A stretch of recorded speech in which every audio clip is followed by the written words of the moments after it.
السلام عليكم ورحمة الله تعالى وبركاته. بسم الله، اللهم صل وسلم على سيدنا محمد.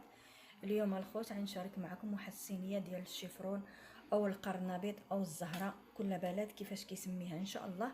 انا استغليت الوقت وسلقت الشيفلور وخليته كيتسقطر مزيان. عاد بغيت نشاركه معكم. غنديرو بواحد الطريقة خفيفة وسريعة زوينة. كما كتشوفوا هنا عندي الطماطم، طحناها مزيان وزدت معها معجون الطماطم. بالنسبه للبهارات، كاين الملحه، كاين البابريكا، كاين الكركم او الزعفران، كاين الكمون، وكاينه الفلفله الحاره مطحونه. هادو كلهم دابا غندوز هنا. ما حطيتش بالنسبه للطماطم، ما حطيتش البصله، انا اكتفيت بالثومه والطماطم لا غير. بالنسبه للقزبر عندي مطحون، عندي نسيتو مطحون جاهز. بالنسبه للخضر لا ما توفرش عندي دابا. كما كتشوفوا انا حاطه الطماطم او مطيشه كطيب بدون بهارات بلا حتى شي حاجه، كنحس بها قربت طيب. عاد غنحط الحطريه ومن بعد خليكم معايا ما تمشيوش فين.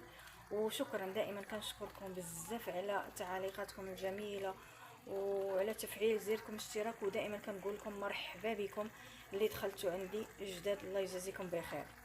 العطريه انا قسمتها في وسط النص، هذه هي اللي درت في الطماطم كما كتشوفوا، والنص الباقي الاخر هو اللي عرشته مع البيض اللي غيجي في الواجهه ديال الشيفلور.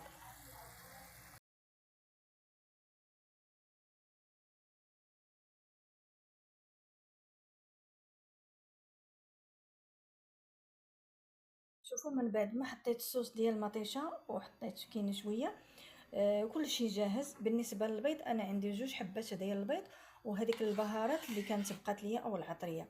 دابا بالنسبه للبيض غنكبوه على الشيفلور او الزهره، كل واحد كيفاش كيقول ليها، باش كتجي واحد مذاق زوين.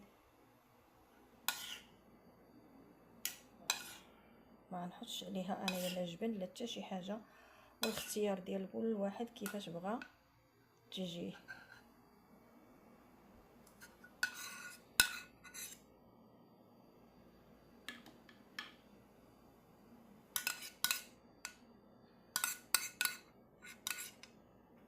هنا دابا بقى ليا ندخلها للفران.